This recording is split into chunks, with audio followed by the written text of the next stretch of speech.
ये- अरे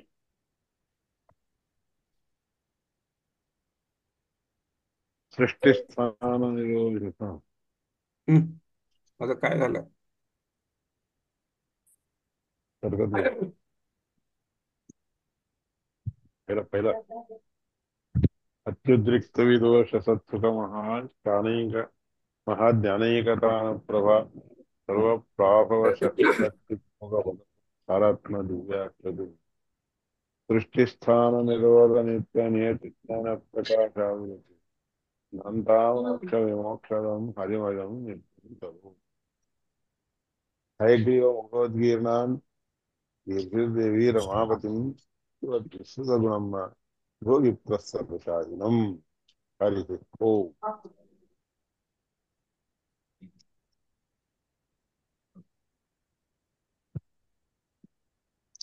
इथला होतं.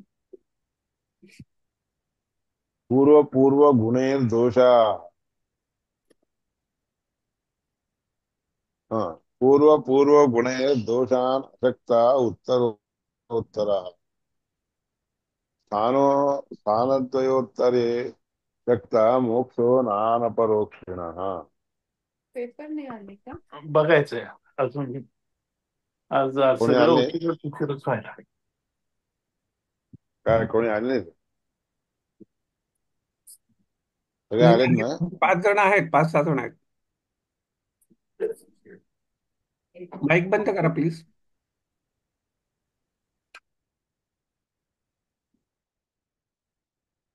अरे पूर्व पूर्व गुणैः दोषान् अशक्ता उत्तरोत्तराः स्थानद्वयोत्तरे शक्ताः मोक्षो नानपरोक्षिणः.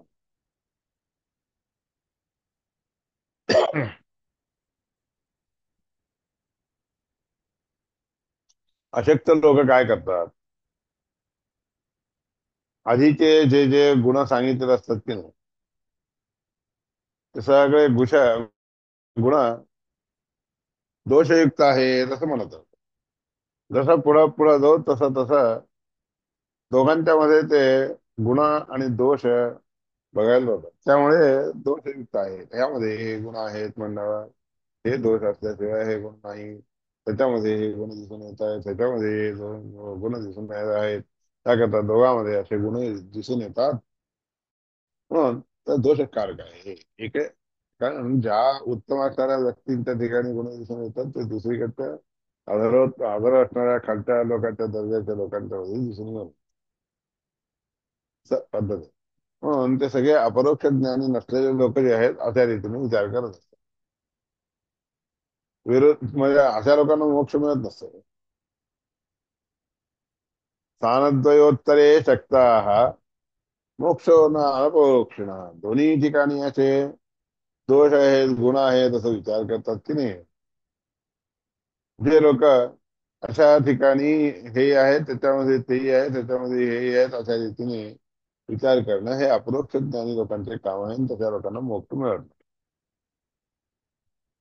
विरुद्ध रागिणां नैव अपरोक्ष दृष्टीर्भवे. विरुद्धपणे ज्या लोकांना अनुराग उत्पन्न होतो तसे अपरोक्ष ज्ञानी होऊ शकत नाही. तसे लोक अपरोक्ष ज्ञानी होत नाही. यावत राग विनाश स्यात्. जोपर्यंत आपल्याला रागाचा अनुरागाचा विनाश होत नाही तोपर्यंत हं, विरुद्ध रागी असणाऱ्या लोकांना साथ. यावत राग विनाशस्यात् विरक्तो भक्ती संयोगा. आणि त्यानंतर वैराग्य उत्पन्न व्हायला पाहिजे. अनुराग अनुराग जे आहेत दोन्ही ठिकाणी ठेवून घेतलं. मुलांच्याही वर अनुराग ठेवून घेतला, देवांच्यावरही ठेवून घेतला, तर मग त्या लोकांना भक्ती होत नाही, वैराग्य येत नाही, भक्ती येत नाही. म्हणून अनुराग एके ठिकाणीच राहावा. आणि जोपर्यंत विरक्त होत नाही तोपर्यंत वैराग्य जोपर्यंत प्राप्त होत नाही तोपर्यंत भक्ती येत नाही. भक्ती आल्याशिवाय देवांच्या बद्दलचं ज्ञान मिळत नाही. देवांच्या बद्दल ज्ञान मिळालं म्हणजे की अपरोक्ष ज्ञानी होऊ शकत नाही. पद्धत आहे. यावद राग विनाश स्यात् विरक्तो भक्ती संयुतः सर्वदैव अप्रमत्तश्च, केव्हाही पण उन्माद वगैरे इत्यादी घेऊ नाही. पश्चेदेव हरिं, सगळ्यात सर्वश्रेष्ठ असणारा परमात्माच आहे असं सारखं त्याला दिसून येत आहे. असं जेव्हा त्याला कळून येत आहे. अविस्मृती सदा विष्णू हा परमात्म्याच्या बद्दलची स्मृती विस्मरण म्हणून कधी येऊ नये. अविस्मरण म्हणतात त्याला. अविस्मृती सदा विष्णू अन्यथा ज्ञानवर्धन, अन्यथा ज्ञान जे आहे परमात्म्याला असं अशा प्रकारचा विचार ज्याच्यामध्ये येत नाही. म्हणजे परमात्म्याला जे आहे अन्यथा ज्ञान नसतं अशा प्रकारचा विचार यायला पाहिजे, तरच त्याला भक्ती उत्पन्न होते. आणि ते जे आहे कशामुळे होतं?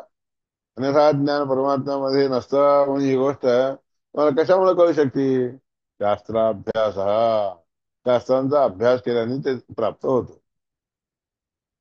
सदा उद्योग, हा शास्त्राध्ययनाचा उद्योग सारखं करा. श्रवणाच्या, आणि लोक सांगितलं, मोठे लोक सांगितलं ऐकावं. विचार देखील वापरावा, आपली बुद्धी देखील वापरावी. त्यांनी सांगितलं बरोबर आहे की नाही की विचार करा. दक्षिणास्त्र स्वयंप्रज्ञा शास्त्र तसे करोती की म्हणतात. ज्याला स्वतःची बुद्धी काम करत नसते अशा व्यक्तीला शास्त्र काय करत? म्हणून ते युक्तायुक्त विचार देखील असावा. निषिद्ध कर्म करणं सोडून द्यावं. निषिद्ध कर्मणाम त्याग, आणि स्वतःच्या धर्माचं आचरण कर. आपला जो धर्म आहे ते पालन करून राहावं सदा. उन्माद कधीही येऊ नये. सदा हे स्वधर्माचे आचरण करावे आणि अप्रमाद इति प्रोक्त. उन्मत्त मला हे कधीही येऊ नये. हं? असं जर राहिला तर त्याला शास्त्र सांगतं असं कर तसं कर सांगतं. शास्त्र वेद असतं पंचत. सगळे शास्त्र काय? सगळे शास्त्र म्हणजे कोणते? वेद. ऋग्वेद, यजुर्वेद, सामवेद, अथर्ववेद आणि रामायण, महाभारत, रामायण, सगळे पाच. वेदास्तु पंचच, भारतम पंचरात्रंच, मूल रामायणं तथा पुराणं भागवतं चैव पंचमो वेद उच्यते. पाचवा वेद कोणता आहे? महाभारत, पंचरात्र, भागवत, मूल रामायण आणि भागवत पुराण. हे सगळे मिळून पाचवा वेद आहे. इतिच्या असं शास्त्रात नाही. त्रिलोक प्राप्ते परिहास्त्रया सन्ति तथा. हा. त्रैलोक्य प्राप्तीला तीन सनातन म्हणजे अनादी काळापासून तीन गोष्टी आहेत. तीन गोष्टीच्या द्वारे त्रैलोक्य प्राप्ती होऊ शकतो, म्हणजे उच्च लोक प्राप्त होतात. तेषाम अग्न्यादिगो विष्णू, म्हणून त्या सगळ्या लोकांच्यासाठी अग्न्यादिका म्हणजे अग्नी इत्यादी देवतांच्या मध्ये राहणारा विष्णू परमात्मा त्याचं चिंतन केलं तर ते काय करतात? अपहृता हा स्मृतो होईल. स्मृतीमध्ये जे आलेले विचार आहेत ते सगळे वाईट वाईट विचार सगळे मृत हा सन सुखभोगाय, मेल्यानंतर चांगला सुखकारक असणारा भोग प्राप्त व्हावा म्हणून इच्छा करतो. आणि तसं इच्छा करून जो मरतो की नाही तो त्या लोकांमध्ये जातो, स्वर्गाधिक लोकांमध्ये जातो. एकही कहा परिघो अग्रे त्यात रते गते तस्मिन विष्णू. परमात्म्याचे स्मरण जसं करत जातो तसं तसं त्या गतीला तो प्राप्त होतो, म्हणजे ती गती त्याला प्राप्त होती. विष्णू परमात्म्याचा अनुग्रह सगळीकडे पाहिजे. यजमान पृथ्वी आदी लोकान भोगाय याती. यजमान यज्ञ कशा करतो? पृथ्वी आदी लोकांपासून भोग प्राप्त होणारे असे उच्च दर्जाचे लोक प्राप्त करून घ्यावेत म्हणून यज्ञ करत असतो, त्याला ते लोक मिळतात. सांगितलं यस्त्राती यज्ञ मातारम, यस्त्राती जो कोणी यज्ञ हा त्राती रक्षण करतो. यज्ञ मातारम, यज्ञ मातारम म्हणजे काय? यज्ञाच्या द्वारे जो हरी परमात्म्याच्या अनुग्रहाने सगळ्यांचं रक्षण करतो.